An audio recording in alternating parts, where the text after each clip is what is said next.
America investor భారతీయులను అమెరికాకి ఉద్యోగాలు చేసుకోవడానికి వచ్చే వారిని అవమానించింది.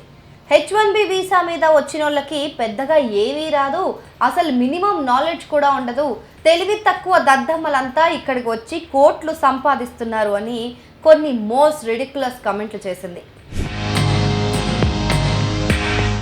అమెరికా బాగా అభివృద్ధి చెందిన దేశమే. అక్కడ విద్య ఉద్యోగ అవకాశాలు ఎక్కువ. అందుకే చాలామంది ఇండియన్స్ ఇతర దేశీయులు కూడా అక్కడికి వెళ్ళి సెటిల్ అవ్వాలని చూస్తూ ఉంటారు. అయితే ఇలా బయట దేశాల నుంచి వచ్చే వారి వల్ల అమెరికన్లకు ఉద్యోగ అవకాశాలు తగ్గుతున్నాయని స్థానికులకు కొంత ఇన్సెక్యూరిటీ ఉండటం కరెక్టే.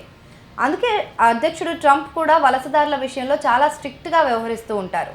ఓకే ఫైన్, ఒప్పుకుందాం, అది వాళ్ళ దేశం, వాళ్ళ రూల్స్. కానీ ఇన్ని రోజులు మన స్కిల్స్ని ఉపయోగించుకునే కదా వాళ్ళు ఎదిగింది.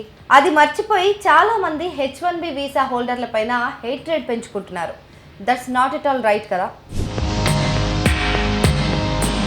రీసెంట్లీ లారెన్ బాలిక్ అనే ఒక అమెరికన్ ఇన్వెస్టర్ ఆ హేట్రేడ్ని పబ్లిక్గా బయటపెట్టింది. టాలెంట్ ఉన్న వాళ్ళని తీసుకోవడంలో తప్పులేదు, కానీ చాలామంది H1B వీసా మీద వచ్చిన వాళ్ళకి 6వ తరగతి లెక్కలు కూడా రావని ఆమె వాదించింది.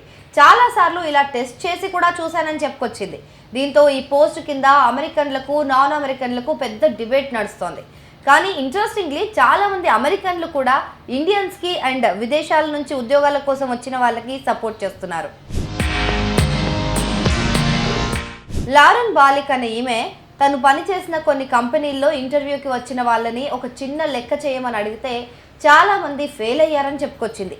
జాబ్ ఇంటర్వ్యూస్లో 5 into x + 2 = 12 అయితే ఎక్స్ వాల్యూ ఎంత అనే లెక్క ఇస్తే చాలామంది CMOలు, డేటా ఇంజనీర్లు, అనలిస్టులు కూడా చెప్పలేకపోతున్నారని రాసుకొచ్చింది.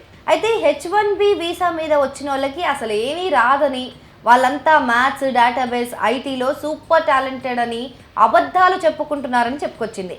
1970sలో రిలేషనల్ డేటాబేస్ వచ్చినప్పటి నుంచి ఇలా బేసిక్ లెక్కలు కూడా రాని వాళ్ళని ఉద్యోగాల్లోకి తీసుకురావాలని ఒక చెత్త వ్యవహారం నడుస్తుందని ఆమె అక్కసు కక్కుంది. అంతేకాదు H1B వీసా వాళ్ళందరూ 100% ఫెయిల్ అయిపోతారట. కానీ వాళ్ళే ప్రపంచంలో మ్యాథ్స్, డేటాబేస్, ఐటీ ఎక్స్పర్ట్స్ అని చెప్పుకుంటున్నారట. ఇది స్కిల్డ్ ఎంప్లాయ్మెంట్ ఎలా అవుతుంది అని ఆమె ప్రశ్నిస్తున్నారు. అంటే H1B వీసా మీద వచ్చిన వాళ్ళకి ఏం రాదట, వాళ్ళని గొప్ప టాలెంట్ ఉన్న వాళ్ళుగా ఎలా చెప్తారు అనేది ఆమె బాధ. H1B ఉద్యోగాలని స్కిల్డ్ ఎంప్లాయ్మెంట్ అనడం కరెక్ట్ కాదని ఆమె వాదిస్తున్నారు. ఆమె ఇచ్చిన ఈ లెక్క చేయగలిగితే అమెరికాలో $1,00,000 పైనే జీతం వస్తుందని, కానీ ఇక్కడ చాలామంది ఎక్కడి నుంచో తెచ్చుకున్న ఫేక్ ఎక్స్పీరియన్స్తో వస్తున్నారని ఆమె అంటుంది. గూగుల్లో పనిచేసిన ఒక పెద్ద తోపు ఎంప్లాయీ కూడా ఈ లెక్క చేయలేకపోయాడని ఆమె ఎగ్జాంపుల్ కూడా ఇచ్చింది. అయితే బాలిక్ కమెంట్స్ పైన చాలామంది ఇండియన్స్, నాన్ అమెరికన్స్ మండిపడుతున్నారు. H1B వీసా మీద వచ్చిన వాళ్ళలో 25% మంది అమెరికాలో మాస్టర్స్ డిగ్రీ పూర్తి చేసిన వాళ్ళు GRE, GMAT లాంటి కష్టమైన ఎగ్జామ్స్ పాస్ అయ్యే వస్తారని ఒక యూజర్ బదులిచ్చాడు. వాస్తవాలు తెలుసుకోకుండా మాట్లాడుతుందని బాలిక్ పైన విరుచుకుపడుతున్నారు. అసలు 6వ తరగతి లెక్కలకు ఐటీ జాబ్లకి ఏం సంబంధం తల్లే అని కొందరంటే, అయితే H1B వీసా లేకుండా అమెరికా వాళ్లకు మ్యాథ్స్ మొత్తం వచ్చేస్తుందా అని కౌంటర్లు వేస్తున్నారు మరో యూజర్. ఇంకొక యూజర్ అయితే ఇంకో అడుగు ముందుకేసి, అక్క ఈ నిబ్బి ఆల్జీబ్రా లెక్కలు పక్కన పెట్టి రియల్ లైఫ్లో పనికొచ్చే క్వశ్చన్ ఒకటి అడుగుతా, నువ్వు ఆన్సర్ చెప్పు. నువ్వు ఒక ట్రిప్కు వెళ్తున్నావు అనుకో, నీ కారు లీటర్కి 30 కిలోమీటర్లు మైలేజ్ ఇస్తుంది. నువ్వు వెళ్లాల్సిన దూరం 450 మైళ్ళు. లీటర్ పెట్రోల్ ధర $3. అయితే నీ ట్రిప్ మొత్తానికి అయ్యే ఖర్చు ఎంత అని కౌంటర్ ఇచ్చాడు. అయితే వీళ్ళందరూ పక్కన పెడితే ఒక అమెరికన్ యూజర్ కూడా ఆమె వ్యాఖ్యలను తప్పుపట్టాడు.